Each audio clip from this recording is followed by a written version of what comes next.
And it is interesting because this, within us, in our self-knowledge experience, is fundamental to the quality of life. A person is happier, more fulfilled. I don't like the concept of happiness very much. He is often associated with a futile, poor vision.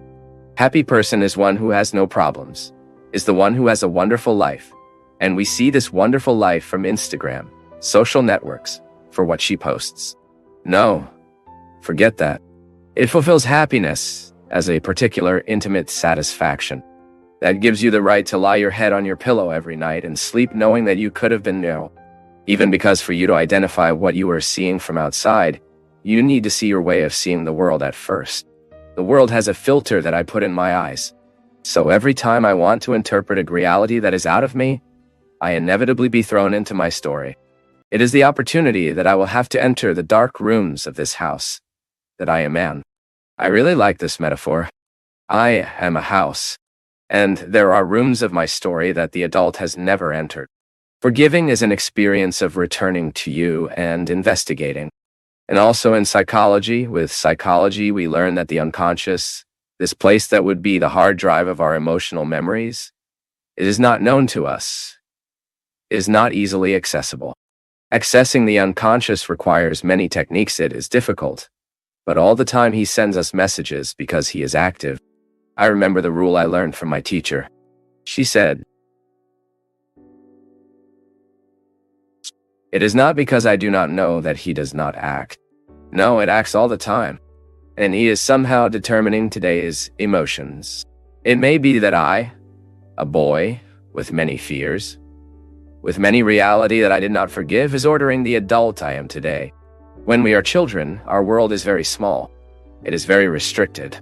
Our emotional possibilities are limited to the people around us. You still don't have the autonomy to leave home and say, I'm going to make friends, or I will look for someone who looks at me in a more positive way. I will leave this context of so many traumas and will try to build solutions with others. No. So, you have no autonomy to leave your home.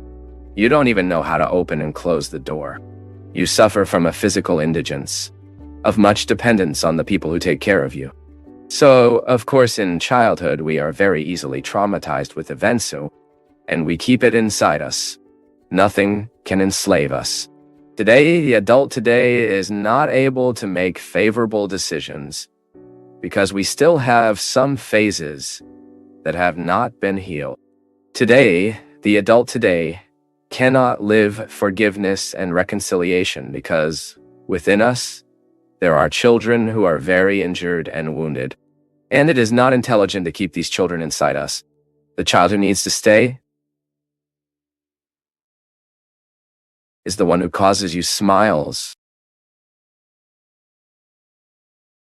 When you remember a fact of your childhood, the child who needs to remain alive inside us is the one who keeps us hopeful. Always air in the eyes.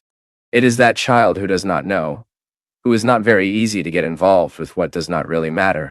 The child has a state of purity. She only pays attention to what really matters. Conflict is an adult thing. You hardly see a conflicted child. She knows what she wants. And of course, we can't give everything she wants. But she knows.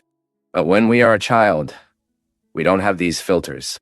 This is why it is so dangerous to educate a child or have children close to us, watching us to lie. Sometimes we say horrible things, not realizing that we are hurting. And then we often traumatize people. One day, because we haven't had these maturity filters yet, they caused many emotional wounds within us, calling us incompetent donkeys. We assimilated that information. She came from people we loved, who we admired. We didn't have the filters to pass this information and deny I did. And we registered that within us. Then time passed. That helpless child, unable to create a rhetorical resource, was unable to deny who traumatized her at that time, suddenly today realizes a sequence of insecurities that we do not know where it starts and where it starts.